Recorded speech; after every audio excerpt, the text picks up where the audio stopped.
இடமலம் entertainment நேயர்களுக்கு வணக்கம். நம்ம இன்னைக்கு பார்க்க போற ஒரு படத்தினுடைய ரிவ்யூ அப்படிங்கிறது சமீபத்தில் ரிலீஸான ராதிகா சரத்குமார் அவர்கள் நடித்த அதை தாண்டி ரேச்சல் ரெபேக்கா அவர்களாகட்டும், ஆத்தாடி குமரன், சிங்கப்புலி அவர்கள் நடிச்சிருக்காரு, அருள்தாஸ் நடிச்சிருக்காரு, முனிஷ்காந்த் அவர்கள் நடிச்சிருக்காரு, பாலசரவன் நடிச்சிருக்காரு, இளவரசு அவர்கள் ஒரு குட்டி ரோல் பண்ணியிருக்காரு அப்படின்னு சொல்லலாம். முத்துக்குமார் அவர்களும் இந்த படத்தில் நடிச்சிருக்காருன்னு சொல்லலாம். ஜார்ஜ் மரியானும் ஒரு ரோல் பண்ணியிருக்காரு. ஸோ இத்தனை பட்டாளங்கள், சினிமா பட்டாளங்கள் இணைந்து நடித்த ஒரு படம் சொல்லலாம். ரொம்ப காமெடியாகவும் இருக்கு, சில இடங்களில் டச்சிங்காகவும் இருக்கு அப்படின்னு சொல்லலாம். தாய் கிழவி அப்படின்னு சொல்லி ஒரு படம். அது வந்து சிவகுமார் முருகேசன் அவர்களுடைய இயக்கத்தில் வெளியாயிருக்கு. இதை தயாரித்தது வந்து சிவகார்த்திகேயன் அவர்களுடைய எஸ்கே பிக்சர்ஸ். ஸோ இந்த படம் எப்படி இருக்கு, இந்த படம் வந்து எந்த மாதிரியான தாக்கத்தை ஏற்படுத்திருக்கு, இந்த படத்தினுடைய கதை என்ன, இதுல எல்லாரும் எப்படி நடிச்சிருக்காங்க அப்படிங்கிறத நீங்க நம்ம பார்க்க போறோம். நான் அவங்க ஹரிஷ் நம்ம கூட சில பேசுறதா பிரியா நினைச்சிருக்காங்க. வணக்கம் ஹரிஷ். சோ தாய்க்கிழவி ஒரு கதை சுருக்கம் சொல்லிட்டு அதுக்கப்புறம் பேசுவோம். தாய்க்கழவி அப்படிங்கிறது உசிலம்பட்டி மாவட்டத்துல காடுபட்டி அப்படிங்கிற ஒரு கிராமத்தை சேர்ந்த பொண்ணு தாய் அப்படிங்கிற ஒரு ஒரு வயதான ஒரு கேள்வி அவனுடைய கதை அப்படின்னு சொல்லலாம். கிட்டத்தட்ட மகன்கள் இருக்காங்க, மகன்களை வந்து திருமணம் பண்ணி வச்சு மருமகள் இருக்காங்க, பொண்ணுக்கு வந்து கல்யாணம் பண்ணி வச்சு மாப்பிள்ளையும் இருக்காரு. அதை தாண்டி வந்து அவங்க என்ன சொல்றது, ரவுஸா ஊரை சுத்திட்டு இருக்கிற ஒரு வயதான ஒரு மூதாட்டி. எப்படின்னா ரொம்ப கெத்தா, நான் எங்க மதுரை ஸ்லாங்லாம் சொல்லணும்னா ஒரு கெத்தா நான் தான் எல்லாத்துக்கும் இது அப்படிங்கிற மாதிரி ஒரு கொஞ்சம் ரவுஸா சுத்திட்டு இருக்கிற ஒரு கிழவி அப்படின்னு சொல்லலாம். ஸோ அப்படி ஒரு கேரக்டர்ல நடிச்சிருக்காங்க ராதிகா சரத்குமார். நிறைய விஷயங்கள் இதுல சொல்றதுக்கு இருக்குன்னு அவங்க வந்து மகளை மகளுடைய அதாவது மருமகன் வந்து நகை கேட்பாரு, 3 பவுன் கூடுதலா வேணும் அப்படின்னு சொல்லி கேட்பாரு. 3 பவுன் கொடுக்க முடியாது, உங்கள்கிட்ட 3 பவுன் கொடுக்கறதுக்கு என் பொண்ணு என் கூடயே இருக்கணும்னு சொல்லி பொண்ணை கூடயே வச்சுட்டு வாழ்ந்துட்டு இருப்பாங்க.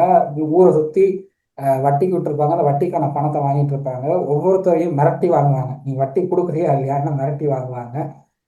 நல்லா காமெடியா போயிட்டு இருக்கிற ஒரு சீன்ல திடீர்னு அவங்களுக்கு வந்து முடியாம போயிடும். ஸோ அப்போ அந்த 3 பசங்களும், அதாவது அவங்களுக்கு மகன்களா நடிச்சிருக்க சிங்கபுலி அவர்களாகட்டும், அருள்தாஸ் அவர்களாகட்டும், பாலசரவணன், 3 மகன்களும் என்ன பண்ணுவாங்க அப்படின்னா அந்த பொண்ணு தாய் எப்படி வேணா போகட்டும், எப்படியோ செத்து போகட்டும்னு நினைச்சு பண்ணிட்டு இருப்பாங்க. பட் இளவரசு திடீர்னு வருவார். இளவரசு வந்துட்டு 160 சவரன் வந்து நகை வாங்கியிருக்காங்க. 160 சவரனா அப்படிங்கிறப்போ உனக்கு 50 எனக்கு 50, 3 பேரும் ஆளுக்கு 50 எடுத்துக்குவோம், முனிஷ்காந்துக்கு 10 சவரன் கொடுத்துக்கலாம் அப்படிங்கிற முடிவில் பங்கு போட்டு அவங்க பேசி ஒரு முடிவு பண்ணி பொண்ணு தாய் எப்படியாவது காப்பாற்றி அந்த நகையை வாங்கணும்னு நினைப்பாங்க. பட் என்ன ஆகும் அப்படின்னா அந்த காப்பாற்றுற சீன்ல இருந்து ஹாஸ்பிட்டல் சீன் வரைக்கும் அவ்வளவு காமெடியா இருக்கும். நிறைய விஷயங்கள் கடைசியில உங்களுக்கு கிளைமேக்ஸ் முடியும் போதெல்லாம் கொஞ்சம் என்ன சொல்றது, ஒரு விதமான நெருங்க கொடுக்கக்கூடிய சீன்ஸும் இருக்கு அப்படின்னு சொல்லுவாங்க.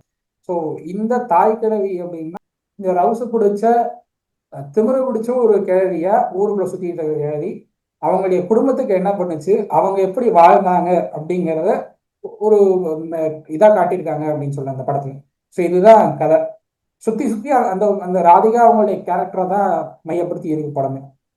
கண்டிப்பா தமிழ் சினிமாவில பார்த்தோன்னா இந்த சமீப காலமா இந்த பெண்களை மையப்படுத்தி எடுக்கிற படங்கள் தான் நிறைய வருது. ஏன்னா எல்லாருமே குழம்பி போயிருக்காங்க, என்ன மாதிரி படம் எடுத்தாக்க மக்களை ரீச் பண்ண முடியும் அப்படின்னு சொல்லிட்டுன்னு ஒரு குழப்பம் இருந்துட்டு இருக்கு.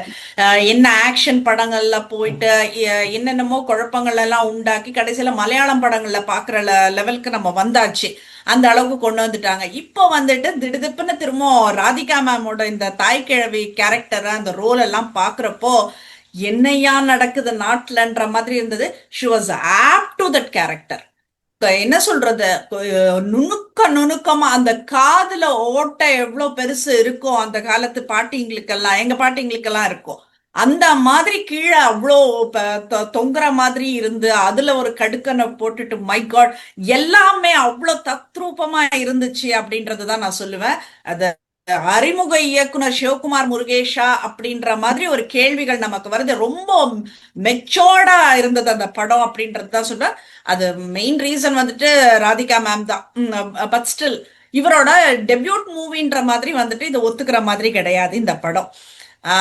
என்ன என்ன சொல்றது, ஊரே ஒரு 2 நாள் அவங்க வந்துட்டு இன்னைக்கு போயிடுவாங்க நாளைக்கு போயிடுவாங்கன்னுட்டு ஒருத்தர் படுக்க வச்சுட்டு என்ன கேட்டுட்டு போவாங்க, போயிடுச்சா என்ன நிலைமை அப்படின்னுட்டு.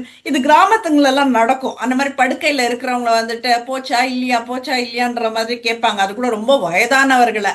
அது அந்த மாதிரி வந்துட்டு ராதிகா அவங்கள கேட்டுட்டு அந்த கேட்கறவனே இறந்துட்டு இருப்பான். ஆனா இவங்க உயிரோட இருப்பாங்க. ரொம்ப நல்லா இருந்தது படம். இது காமெடி படம் சொல்லாமா, இல்ல ரொம்ப உட்கார்ந்து பெண்கள் என்ன சொல்றது உன்னிப்பா கவனிக்க வேண்டிய படம் சொல்லாமா, இல்ல அவங்களோட கேரக்டரைசேஷன் எல்லாம் பார்த்துட்டு அந்த பிக்சரைசேஷனுக்காக படம் பார்க்கணும் கண்டிப்பான்னுட்டுன்னு சொல்லணுமா என்னன்னு தெரியாது. ஆனா வந்துட்டு எல்லாரும் ஒரு வாட்டி அந்த படத்தை பாருங்கன்றது தான் சொல்லுவேன். ஏன்னா ஊரே திரண்டு உக்காந்துட்டு இருக்கு, இந்த அம்மா எப்ப போய் சேருவாங்கன்னு சொல்லிட்டு இருந்தேன். இந்த அம்மா அந்த 3 கை காட்டுறாங்க, இப்படி திருப்புறாங்க, மேல காட்டுறாங்க, இதோட முடிச்சிடுறாங்க. ஆனா நடிக்காமையே, லைக் என்ன சொல்றது, வசனங்கள் இல்லாம நடிக்காம இது மட்டுமே பண்ணி படுக்கையில இருந்தே ஒரு அம்மா சாதிக்கிறாங்க அப்படின்னா Radhika she is beyond every thing அப்படின்றது தான் நான் சொல்லுவேன். நான் I never expected this from Radhika. ஏன்னா அந்த ஆடியோ லான்ச்ல எல்லாம் இல்ல ஸ்ரீபிரியா மேடம் எல்லாம் சொல்றாங்க, அவங்க அப்பாவை பார்த்தேன் அப்படின்னுட்டுன்னு ஒரு வார்த்தை சொன்னாங்க. எனக்கு அப்போ புரியல, ஆனா இப்போ புரிஞ்சது. அவங்க அப்பாவுக்கு அப்பாவா இருந்தாங்க அந்த படத்துல அப்படின்றது தான். ஏன்னா அந்த ஒவ்வொரு இதுவுமே வந்துட்டு அவ்வளோ அழகா இருந்தது அப்படின்றது தான் பார்க்க முடிஞ்சிச்சு. இதுல வந்துட்டு அந்த நகையை வந்துட்டு சிஸ்டரோட ஹஸ்பண்ட் இவங்களுக்கெல்லாம் தெரியாம எடுக்கிறதுக்கு பிளான் போடுறதாகட்டும், அந்த கூத்தெல்லாம் வந்துட்டு இது உள்வாங்கிட்டு இருக்கிற இந்த தாய் கிழவி ரொம்ப நல்லா இருந்தது அப்படின்றது தான் சொல்லணும். படம் முழுசுமே படுத்த படுக்கையா தான் இருக்காங்க. அந்த கடைசியில தான் எந்திரிச்சு இது பண்றாங்க. பட் ஆனா அவங்க ரோல் பண்றது வந்துட்டு நீ சொல்ற மாதிரி என்ன சொல்றது, என்ன வார்த்தை போடுறதுன்னு தெரியல. அந்த அளவுக்கு வட்டி பணம் என்ன பண்ண அப்படின்னு கேட்டா வார இறுதியில போயிட்டு படம் பார்ப்பாங்களாம், ஜூஸ் குடிப்பாங்களாம், என்ன சொல்றது அங்க இருக்கிற என்டர்டைன்மெண்ட் எல்லாம் முடிச்சுட்டு அதுக்கப்புறம் தான் வீட்டுக்கு வருவாங்களாமா. அந்த அளவுக்கு நல்லா வாழ்ந்தாங்க அப்படின்றத இந்த படம் காட்டுச்சு. ஸோ ஒரு பெண் வந்துட்டு நீ என்ன சொல்றது, இது நம்ம எதனா ஒரு சமைச்சு வச்சா கூட இது அவங்களுக்கு பிடிக்கும் இவங்களுக்கு பிடிக்கும்னு எடுத்து வச்சுட்டு நமக்கானதை சாப்பிட்டு வந்துட்டு எத்தனை பெண்கள் சாப்பிடுறாங்கன்னு எனக்கு தெரியாது. அந்த அந்த இந்த மாதிரி நிலைமை இன்னமும் இருக்கு. நீங்க என்னதான் பிற்போக்கு முற்போக்கு எல்லாத்தையும் பேசினாலும் இன்னைக்கும் வந்துட்டு அந்த நிலைமை தான் இருக்கு. மனசுன்னு ஒண்ணு இருக்குல்ல, அது வந்துட்டு அவங்களுக்குன்னு எடுத்து வச்சிடுது. ஆனா இவங்களுக்காக வாழ்ந்தாங்க. இவங்க சொல்றது அதுதான், உனக்காக நீ வாழ. ஏன்னா நீ படுத்துட்டேன்னா நீ எப்ப சாவன்னு தான் எல்லாரும் பார்ப்பாங்க. உன்கிட்ட எவ்வளவு இருக்கு, எல்லாம் எத்தனை பேருக்கு எப்படி பங்கு போடணும் தான் எல்லாரும் பார்ப்பாங்க. நீ எப்ப போவன்றது பார்ப்பாங்க. உன்னை எதுக்கு காப்பாத்துறாங்க, அந்த நகை எங்க இருக்குன்னு தெரிஞ்சுக்க காப்பாத்த ட்ரை பண்றாங்க. சோ உனக்கு நீ மட்டும்தான். நீ அடுத்தவங்களுக்கு அடுத்தவங்களுக்கு அடுத்தவங்களுக்கு நட்டுன்னு உன்னோட லைஃப நீ ஸ்பாயில் பண்ணாதன்றது ஒவ்வொரு பெண்ணுக்கும் சம்மட்டியா அடிச்சிருக்காங்க அப்படின்றது தான் சொல்லணும். அந்த அளவுக்கு ஒரு ஒவ்வொரு விஷயமும் அவங்க நுணுக்கங்கள் சொன்னது. அவங்க ஒரு தாய், ஒரு கிராமத்துல இருக்கிற தாய், வட்டிக்கு விட்டுட்டு இருக்கிறாங்க. அவங்க ஹஸ்பண்ட் இறந்ததுக்கு அப்புறம் வந்துட்டு அந்த சாப்பிடுறப்ப கூட ஒரு டைலாக் வரும், புருஷன் செத்து போய் சாப்பிடுறா அப்படின்னா, ஏன் புருஷன் செத்தான், ஏன் சாப்பாடு, நான் சாப்பிடுறேன்னா அதுதானே உண்மை. அதுக்காக சாப்பிடாம இருக்க முடியுமா? இந்த கேள்விகள் நிறைய பேர் கேட்கறாங்க. ஒரு இறந்த வீட்டுல வந்துட்டு ஒரு மனைவி வந்து சாப்பிடுறப்போ நிறைய பேர் இந்த கேள்வி கேட்கறாங்க. கொஞ்சம் கூட எண்ண ஆசனம் இல்லாம சாப்பிடுறா பாருன்ற கேள்விகள் எல்லாம் நிறைய கேள்விப்பட்டிருக்கோம் நம்ம. சோ அந்த வார்த்தை வரப்போ அடடா இதெல்லாம் பதில் அப்படின்ற மாதிரி இருந்தது. ஏன் சாப்பாடு நான் சாப்பிடுறேன், இப்ப செத்தது ஏன் புருஷன் அப்படின்ற மாதிரி அந்த வார்த்தைகளோட ஷார்ப்னஸ் ஆகட்டும், இப்படித்தான் நான் அப்படின்னுட்டு கொண்டு போகிறதாகட்டும். அந்த பொண்ணுக்கு அந்த 3 சவரன் நகை வந்துட்டு கம்மியா இருக்கா, அதை வச்சு உன்னால பிழைக்க முடியாதா, அந்த 3 சவரம் நான் உனக்கு கொடுத்து நீ அடமான வைக்கிறதுக்கு நான் என் பொண்ணை அனுப்பி விட்டுட்டு நான் பாத்துக்கிறேன்னுட்டேன்னு சொல்றா பாரு, அவதான் தாய். அந்த இடத்துல போய் நீ எங்க வேணா போய் அவங்கிட்ட அடி வாங்கிக்கோ உத வாங்கிக்கோன்னு சொல்லிட்டு நான் அனுப்பாம தன் கூட வச்சிருந்து அது இன்னொரு புரட்சி பண்றாங்க பாரு. கடைசியா நல்லாயிட்டு வந்து அந்த காதுல ஒருத்தனோட அந்த ஆசைகள்ல கேக்குறாங்க, இந்த மாதிரி ஒரு மனைவி வேணும் அப்படின்னு, அந்த ஒரு கல்யாணத்துக்கு நாங்க ஜோடியா போகணும், ஒரு போட்டோ ஜோடியா வைக்கணும். நிறைய பேரோட கனவுகள் அந்த மாதிரி சாதாரண சின்ன சின்ன கனவுகள் இருக்கு. சோ அந்த கனவுகளை காதுல கேட்டு ஒரு அந்த பொண்ணுக்கு டிவோர்ஸ்ன்றத ஒண்ணு பண்ணிட்டு அந்த இன்னொரு கல்யாணம், அது கூட அந்த பையனை கேட்டுட்டு பண்றது, என்ன சொல்றது, படத்துல ஒண்ணுமே இல்லைன்ற மாதிரி இருக்கும் ஹரிஷ். ஈச் அண்ட் எவ்ரி சீன்லயுமே நிறைய விஷயங்கள் கத்து கொடுத்துச்சு. கடைசியா ஒரு பல்லாங்குழி வச்சு விளையாடுறாங்க பாரு, அதுல எவ்வளவு கதை சொல்றாங்க. இது வரைக்கும் பல்லாங்குழி எல்லாருமே ஆடி இருப்பாங்க, வந்துட்டு அது என்னத்துக்காக ஆடுறோன்னே தெரியாம ஆடி இருப்பாங்க. அதுக்கான விளக்கங்கள் ஒண்ணு கொடுத்துட்டு, இது மட்டும் தான் நான் என் வீட்டு சீதனம், தாய் வீட்டு சீதனம் எடுத்துட்டு வந்தேன் அப்படின்னு சொல்லியிருந்தேன். அந்த இதுல இருந்து இப்ப எங்களுக்கெல்லாம் கூட அந்த என்ன சொல்றது சீர்வரிசையில இந்த பல்லாங்குழி கண்டிப்பா வரும். அது அது எதுக்குன்னுட்டுனே தெரியாம இருந்த ஒரு விஷயம் அது. இப்ப அதெல்லாம் வந்துட்டு ஒவ்வொரு விஷயமும் இவ்வளவு நுணுக்கமானுட்டுன்னு சொல்றப்போ என்ன சொல்றது, ஒரு வாட்டி அந்த படம் பார்த்தா பத்தாதுன்னு நினைக்கிறேன். ஏன்னா ஒவ்வொரு சீன்லயும் ஏதோ ஒரு விஷயம் சொல்றாங்க, ஏதோ ஒரு விஷயம் சொல்றாங்க, நம்ம துருவி துருவி துருவி பாக்குறதா இருக்கு அப்படின்றதுதான். என்ன சொல்றது, அந்த டைலாக்ஸுங்க கூட ஆகட்டும், ஒரு பெண்ணை பத்தி பேசுறப்போ பெண் சும்மா இல்லாம ஏதாவது வேலை செஞ்சுட்டே இருக்கணும், அதுதான் அவளை கடைசி வரைக்கும் காப்பாத்தும் அப்படின்னுட்டு ஒரு பெண் கண்டிப்பா வேலைக்கு போகணும்னு சொல்ற அந்த டைலாக் ஆகட்டும், அதுதான் உண்மையான சுதந்திரம் அப்படின்னு சொல்றாங்க பாரு, அதெல்லாம் வந்துட்டு வேற லெவல். அதே மாதிரி டாக்டர்ஸ் இதுல கூட வந்துட்டு அந்த டாக்டர் இங்கிலீஷ்ல பேசியிருப்பாரு. அதுக்கு வந்துட்டு இவர் இங்கிலீஷ் தெரியாதவங்க கிட்ட வந்துட்டு நீ இங்கிலீஷ்ல கன்வே பண்ணாக்க நீ மென்டல்னு அர்த்தம், இது பந்தாக்கு பேசுறத தவிர்த்து வந்துட்டு இது மென்டல் அர்த்தம்ன்ற சொல்ற வார்த்தைங்கள்லாம் வந்துட்டு சூப்பர். ஏன்னா நிறைய பேருக்கு புரியாது. இப்ப அவங்க தான் அதுதான், அவங்க சோகமா சொன்னாக்கா ஓ போயிடுச்சு போல இருக்கு, சந்தோஷமா சொன்னாக்கா ஓ நல்லது நடந்துடுச்சு போல இருக்கு. இந்த மாதிரி ஒரு விஷயம் தான் வந்துட்டு இன்னமும் நிறைய பேர் கிராமத்துல இருக்கிறவங்க புரிஞ்சுக்கிறாங்க. ஸோ அந்த மாதிரி விஷயங்கள் எல்லாம் வந்துட்டு ரொம்ப அழகா சொல்லியிருந்தாங்க இந்த படத்துல அப்படின்றதுதான். என்ன சொல்றது, இது தவிர்த்து வந்துட்டு இந்த ஜவஹர்லால் நேருன்னு பேர் வச்சுக்கிறது ஆகட்டும், ராஜீவ் காந்தி பேர் வைக்கிறது ஆகட்டும், இந்த நம்மூர் மனிதர்களை பத்தி அந்த கிண்டல் அந்த ஒரு விஷயங்கள் எல்லாம் வந்துட்டு ரொம்ப அழகா பண்ணியிருந்தாங்க. அது எல்லா கிராமத்துலயும் ஒரு ஜவஹர்லால் நேரு, ஒரு ராஜீவ் காந்தி கண்டிப்பா இருக்கதான் செய்யறாங்க. ஸோ இந்த மாதிரி என்ன சொல்ற ஒண்ணுமே இல்லாத விஷயங்கள் எல்லாம் கூட அவ்வளோ இம்பார்ட்டன்ஸ் கொடுத்து இந்த ஒரு படத்தை பண்ணியிருக்காங்கன்னா வெரி பிக் அப்ளாஸ் தான் சொல்வேன் நான். ராதிகா மேம், நீங்க நடிக்கல, வாழ்ந்திருக்கீங்க, பவுனு தாயா வாழ்ந்திருக்கீங்க அப்படின்றது தான் சொல்லணும். வேற என்ன இருக்கு ஹரிஷ், நீ பேசலாம். உசிலம்பட்டியில உள்ள போனீங்கன்னா ஜவஹர்லால் நேரு பார்க்கலாம், ராஜீவ் காந்தி பார்க்கலாம், நேதாஜி அப்படிங்கிற பேர்ல இருப்பாங்க, ஆமா, சுபாஷ் சந்திர போஸ் இருக்கும். சுபாஷ் சந்திர போஸ். நிறைய இந்த மாதிரி இந்த 4 பேர் வந்து ஒரு வீட்டுல நிச்சயமா இந்த 4ல ஏதாவது ஒரு பேர் இருக்கும். கண்டிப்பா இருக்கும். இது இந்த உசிலம்பட்டியில நிறைய பார்த்துருக்கேன் நான். உசிலம்பட்டி ஆகட்டும், அது பக்கத்துல இருக்கிற அந்த உசிலம்பட்டி சமயநல்லூர் பக்கம், அங்கெல்லாம் வந்து நிறைய இந்த மாதிரி இந்த பேர்கள்லாம் நிறைய இருக்கும். ஸோ இதெல்லாம் வந்து மதுரையில தேனியிலலாம் இந்த இந்த பேர்கள்லாம் நிறைய யூஸ் பண்ணக்கூடிய வழக்கம் இருக்கு. பொண்ணுத்தாயி அப்படிங்கிற பேர் கூட வந்து பிரமல கலர் அந்த ஃபேமிலிஸ்லாம் இந்த பேர் நிறைய யூசேஜ்ல இருக்கு. ஆமா, இந்த கம்யூனிட்டியில இருக்கிறவங்கலாம் நிறைய இந்த பேர் வச்சிருப்பாங்க, பொண்ணுத்தாயி, பவுனுத்தாயி, இந்த மாதிரி சவுண்ட்ஸ் ஆஃப் நேம் இருக்கும். ஸோ எனக்கு இந்த பவுனுத்தாயி கேரக்டரை பார்க்கும்போது எனக்கு என் பாட்டி ஞாபகம் வந்தாங்க. ஏன்னா நான் பிறக்கும் போது அவங்க ரிட்டையர் ஆனாங்க. நான் பிறக்கிற அந்த வருஷத்துல அவங்க ரிட்டையர் ஆனாங்க. அதுக்கப்புறம் பென்ஷன் எடுக்க போறப்பெல்லாம் வந்து என்ன பண்ணுவாங்க அப்படின்னா, நான் என்னை கூட்டிட்டு போறாங்க அப்படின்னா ஒரு ஹோட்டல்ல சாப்பிடணும், படம் பார்க்கறதுனா பார்க்கலாம், கோரிப்பாளையத்துல போய் நரசூஸ் காஃபி குடிச்சிடணும். இவர்தான் சாப்பிடணும். கோரிப்பாளையத்துல அந்த நரசூஸ்க்குன்னு தனியே ஒரு ஸ்டாலே இருக்கு. அங்க உங்களுக்கு வந்து 100 காஃபி தான் அலவுடு, ஒரு நாளைக்கு 100 காஃபி தான் அவன் பண்ணுவான். அந்த 100 காஃபி நீ இருக்கும்போது வாங்கிடணும், காலி ஆயிடுச்சுன்னா அவ்வளவுதான். அதுக்கு மேல கிடையவே கிடையாதுங்க. ஸ்பெஷாலிட்டி அதுதான். தர்கா தர்கா ஒட்டி வெளியில இருக்கும் இந்த ஸ்டால், நர்சு ஸ்டால். போனீங்கன்னா அந்த 100 காஃபி 150 காஃபி, அதுக்கு மேல கிடையவே கிடையாது. ஒரு நாளைக்கு அவ்வளவு கொடுக்குறான். ஆனா அவ்வளவு தரமா இருக்கும். எப்ப போனாலும் அந்த மாதிரி பென்ஷன் எடுக்க போறாங்க அப்படின்னா, என்ன கூட்டு போறாங்க அப்படின்னா இந்த மாதிரி எங்கேயாவது போறது, செலவு பண்றது இதெல்லாம் வந்து அவங்க என்ன சொல்லுவாங்க அப்படின்னா, என்னுடைய பணம் நான் பண்றேன், எனக்கு நான் செலவு பண்றேன், என் பேரனுக்கு நான் பண்றேன், என் குடும்பத்துக்கு நான் பண்றேன் அப்படின்னா. ரெண்டாவது, சுருளி அப்படிங்கிற அந்த ரேச்சல் ரெபேக்கா அவங்க சொல்லுவாங்க ஒரு இடத்துல, ஒரு பொண்ணு வந்து எல்லா விஷயத்தையும் கத்துக்கணும், எல்லா விஷயத்தையும் கத்துக்கிட்டு வாழ தெரிஞ்சுக்கணும், சும்மா புருஷன் முன்னாடியே போய் உட்காரக்கூடாதுன்னு நினைப்பாங்க அப்படின்னு சொல்லுவாங்க. அது எனக்கு அந்த அந்த இதே வார்த்தையை நான் கேட்டேன். நான் எங்க அம்மா வந்து எங்க ஃபேமிலியில என்ன சொன்னாங்க அப்படின்னா, அதான் கல்யாணம் ஆயிடுச்சுல, ஹஸ்பண்டோட சேர்த்து அனுப்பி விட்டுற வேண்டியதானு சொல்லுவாங்க. அப்போ எங்க பாட்டி ஒரு விஷயம் சொன்னாங்க, அவளுக்கு விருப்பம் இருந்தா போவா, இல்லைன்னா இருப்பா, அவளை நான் எப்படி கரை சேர்க்கணும்னா அப்படி கரை சேர்த்துக்கிறேன் அப்படின்னு.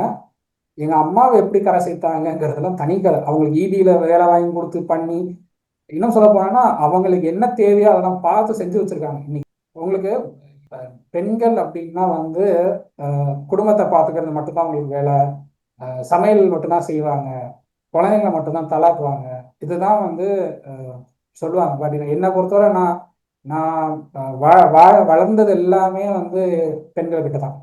பாட்டி ஆகட்டும், அம்மா ஆகட்டும், சித்தி ஆகட்டும், 3 பேரும் லேடிஸ் தான். நான் பார்த்த வரைக்கும் ஒரு குடும்பத்தை நடத்தக்கூடிய திறமை இருக்குன்னா அது பெண்களுக்கு மட்டும்தான். நீங்க ஆண்கள் வந்து ஈஸியா செலவு பண்ணிடுவாங்க, வாங்குற சம்பளத்தை ஈஸியா செலவு பண்ணிடுவாங்க. ஆனா கணக்கு வச்சு அதை சேர்க்கறது, கடைசி நேரத்துல அந்த பணம் இல்லாம கையை பிடிச்சது அப்படின்னா சேர்த்து வச்ச பணத்துல இருந்து செலவு பண்றது, இதெல்லாம் பெண்களுக்கு மட்டும்தான் சாத்தியம். அதனாலதான் வந்து நான் வளரும் போதே எனக்கு சொல்லி கொடுத்தது என்னன்னா, கல்யாணம் ஆச்சுன்னா எந்த டெசிஷன் எடுக்கிறதுனாலும் மனைவி கிட்ட கலந்தாலோசிச்சு தான் பண்ணணும். எந்த டெசிஷனையும் சுயமா எடுக்க வேணாம். வீட்டில் ஒரு முறை 2 முறை பேசி கலந்தாலோசிக்கணும். பெண்கள் வந்து ஒரு டெசிஷன் எடுக்கிறாங்க அப்படின்னா சில நேரம் அது தவறா இருக்கலாம். ஆனா அதுக்காக எல்லா டெசிஷனும் தவறாகாது அப்படிங்கிறதான் நான் எனக்கு அப்படிதான் சொல்லி வளர்த்து கொடுத்துருக்காங்க.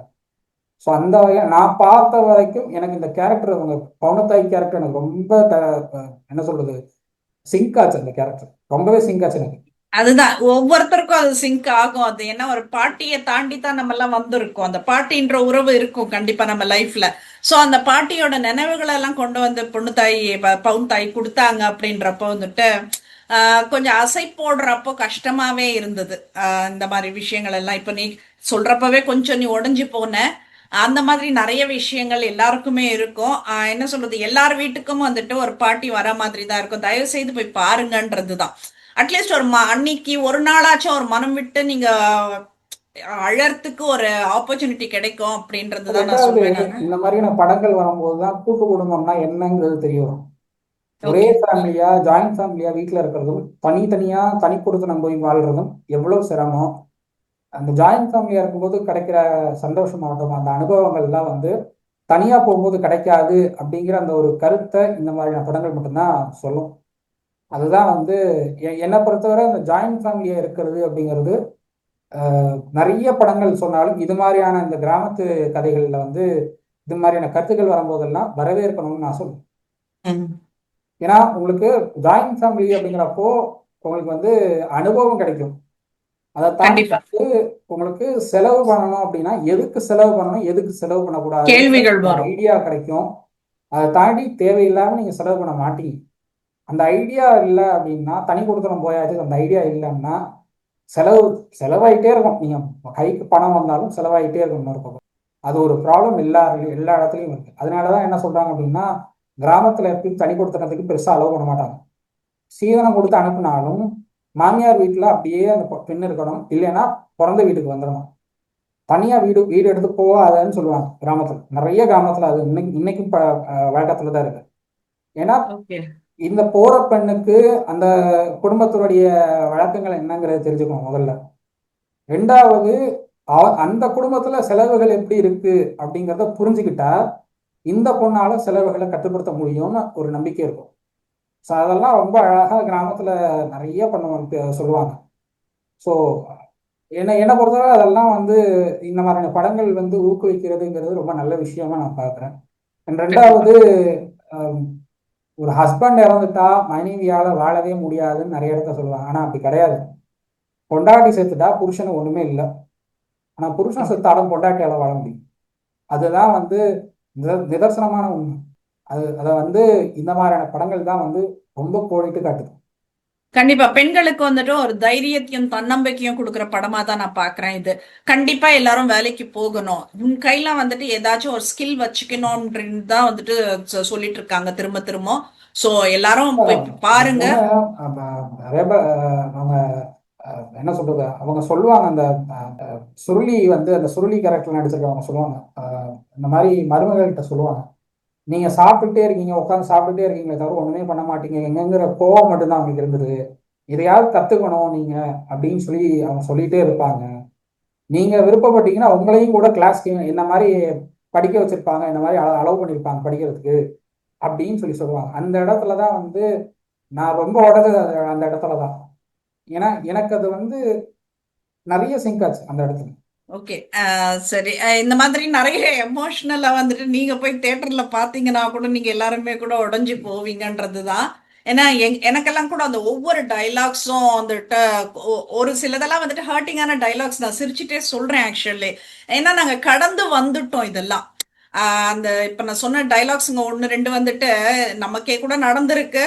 அதெல்லாம் கடந்து வந்தாச்சு நம்ம. இது ஒரு படம்னுட்டு பாக்குறப்போ அடடா இப்படி பேசியிருக்கலாமே அப்படின்னுட்டு நம்மளுக்கே தோணும். Okay fine. இனிமேலாச்சும் வந்துட்டு பேசுறதுக்கு கத்துக்கங்க. ஒரு ஸ்கில் கையில வச்சுக்கோங்க. தன்னம்பிக்கை இருக்கணும். தன்னால சுயமா வந்துட்டு ஒரு 10 பைசா சம்பாதிக்க முடியும்ன்றதை எல்லா பெண்களும் வந்துட்டு ஊர்ஜிதப்படுத்திக்கணும்ன்றது தான் இந்த படத்தோட முக்கியமான கருவே. இதுல வந்து ஸோ காமெடிக்கு பஞ்சமே இல்லை. பாலசரவணன் ஒரு பக்கம் வந்து பூமாலை கட்டுறேன்னு அவர் ஒரு செல்ஃபோனை வச்சு பூவெல்லாம் ஒட்டிட்டு உட்காந்துட்டு இருப்பாரு. இன்னொரு பக்கம் இல்ல, சிங்கமொழி இது அவர்கள் இன்னொரு வந்து காமெடி ஒண்ணு. கமலஹாசன் ஃபேனு சிங்கமொழி. எல்லா இதுக்குமே கமலாசன் சாங் வரும். இன்னொரு விஷயம், எல்லாரும் சாமி கிட்ட போயிட்டு எங்களை காப்பாத்துங்கன்னு குண்டுவாங்க. ஆனா கருப்பசாமி கிட்ட போயிட்டு ஒருத்தன் அந்த அம்மா இறந்து போகணும்னுட்டு வேண்டான்றப்போ அது ஒரு பெரிய காமெடியா இருந்தது. அது அது போயிட்டு கருப்பசாமிக்கு சண்டை போடுறான், நீ பண்ணலன்னா அப்புறம்னா சாய்பாபாக்கு மாறிடு அப்படின்னு. அதெல்லாம் ரொம்ப நல்லா இருந்தது. அந்த மாதிரி எல்லாமே சின்ன சின்ன அதுதான் சொன்னேன், ஒவ்வொரு சீனுமே பேச வேண்டி இருக்கும் இந்த படத்துல அப்படின்னுட்டுன்னு. ஸோ படம் பாருங்க, கண்டிப்பா என்ஜாய் பண்ணுவீங்க. அதுல இருக்கிற உள்ள இருக்கிற விஷயத்த வாங்கிக்கங்கன்றது தான் நான் சொல்லிக்கிறேன் நானு. இளவரசர் கோல்டு குமார்னு ஒரு கேரக்டர் பண்ணியிருக்காரு. அந்த ஆஹ் கேரக்டர் தான் வந்து இந்த படத்தோட டேர்னிங் பாயிண்ட்னே சொல்லலாம். ஆமா. அவர் சொல்லிதான் அந்த 160 பவுன் இருக்கு ஆமா. அப்படின்னா, ஆனா கடைசியில 300 பவுன் வச்சிருக்கு அந்த அம்மா. அது வேற விஷயம் அது. ஸோ ரொம்ப நல்லா இருக்கு படம். போய் பாருங்க, போய் என்ஜாய் பண்ணுங்க. உங்களுடைய பழைய நினைவுகளோட வந்துட்டு கொஞ்சம் சந்தோஷமா இருங்க அப்படின்றது தான் சொல்றேன் நானு. வேற என்ன இருக்கு இப்போ ஹரிஷ்? நம்ம பேசிடுவோம், எல்லாமே பேசிட்டோம். இந்த படத்தையும் மக்கள் தியேட்டர்ல போய் பார்த்து சந்தோஷமா சிரிக்கலாம். நிறைய விஷயங்கள் இந்த படத்துல இருக்குன்னு சொல்லலாம். ஸோ வேற ஒரு ரிவ்யூவோட நாங்கள் உங்களை சந்திக்கிறோம். அது ஒரு தேங்க்யூ ஹரிஷ்.